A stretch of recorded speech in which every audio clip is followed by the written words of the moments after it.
के इस कार्यक्रम में मंच पे आसीन प्रोफेसर सुरेंद्र दुबे जी, उपाध्यक्ष केंद्रीय शिक्षा मंडल भारत सरकार, हम लोग के गार्जियन बड़े भाई प्रोफेसर रजनीश शुक्ला जी, विद्यापीठ के बहुत ही लोकप्रिय वाइस चांसलर अनंत कुमार त्यागी जी,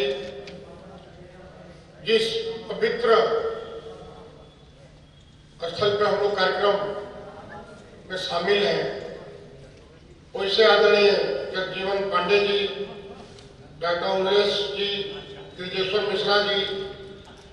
डॉक्टर महेंद्र पांडे जी, डॉक्टर उदय प्रकाश जी, संचालक बड़ा अच्छा कर रहे हैं जो मुझे बोलने का मौका दिए, दयानिधि मिश्र जी, सचिव विद्या न्यास कुछ और सामने बैठे हुए काशी के सम्मानित और विद्वजन, मुझे आदेश हुआ बोलने का। मैंने कहा कि विद्वानों के बीच में मुझे क्यों बुलाओ, जितना विद्वानों के बीच में चुप रहे थे उतना ही मुझे लगता है कि सही है, क्योंकि कोई भी ऐसा शब्द कामा विराम पाई निकलेगा तुरंत पकड़ में आ जाएगा। राजनीतिक रूप से आप कुछ भी बोलिए चल जाता है, लेकिन मुझे लगता है कि सम्मानित मंच और कार्यक्रम के बीच में मेरे जैसे एक सामान्य व्यक्ति को बहुत हिंदी साहित्य की बहुत इतनी जानकारी होनी चाहिए नहीं है, लेकिन फिर भी मैं ये कहना चाहता हूं कि आदरणीय पंडित जी का, गुरु जी का एक ऐसे परिवार में जन्म हुआ था। हिंदुस्तान अखबार में मैं पढ़ भी रहा था, उनका इंटरव्यू आया था। संस्कृत जिसकी पूरी परिवार में संस्कृत के विद्वान थे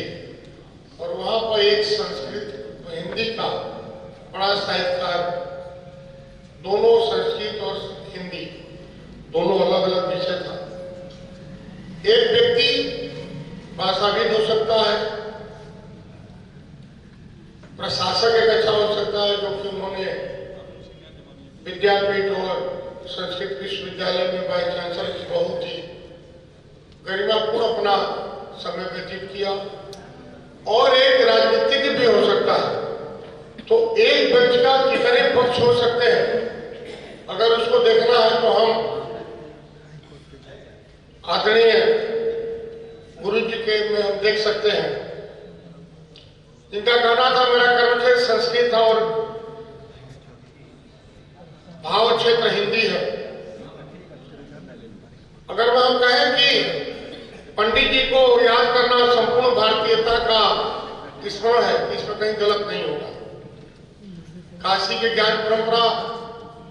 जो कि हजारी प्रसाद त्रिवेदी, प्रेमचंद, जयशंकर प्रसाद, भारतेंदु हरिचंद जी, श्याम सुंदर दास जी, रत्नाकर दास जी और नामोर सिंह जी, इस ज्ञान परंपरा में आप आते हैं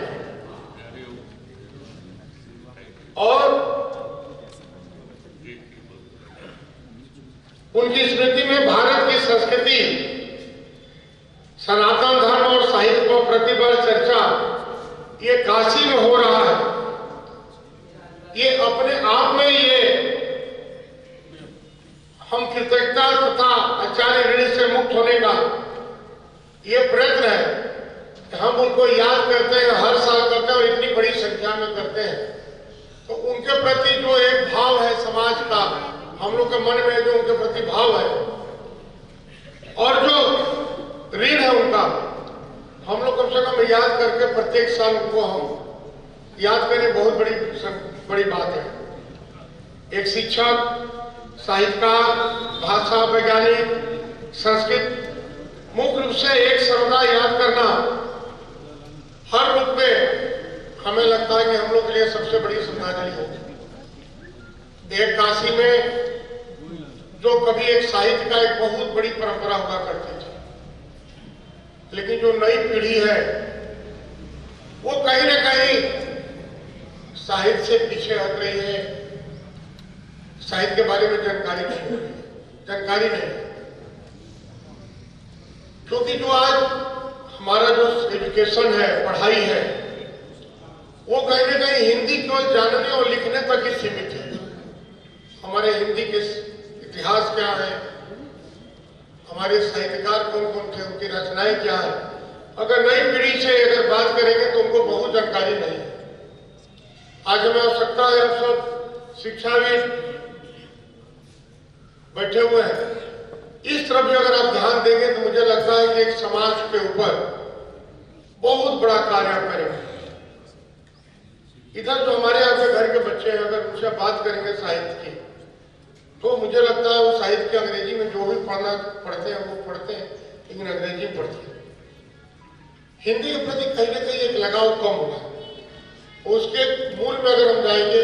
तो उसके कारण में हम आप ही हैं, क्योंकि हमारे यहाँ भी लगता है कि जो मेरा बच्चा अंग्रेजी पढ़ रहा, अंग्रेजी में बोल रहा है तो बहुत अच्छा है, पढ़ने बहुत अच्छा है, बहुत आगे जाएगा, बहुत विकास है। भाषा, अंग्रेजी भाषा जरूरी है, लेकिन हमारा जो मूल है, जो हमारे सनातन परंपरा है, जो हमारे धर्म है, जो हमारी साहित्यिक विरासत है, उसको भी नई पीढ़ी को लेकर चलना चाहिए। मैं आप लोगों के बीच में बोलने की हिम्मत किया, आपने मुझे मौका दिया। अगर कोई गलती हुई हो तो मैं आपसे क्षमा प्रार्थी हूँ, क्योंकि मेरी हिम्मत नहीं थी आप लोगों के बीच में बोलने की। बहुत बहुत धन्यवाद, आप सबको सादर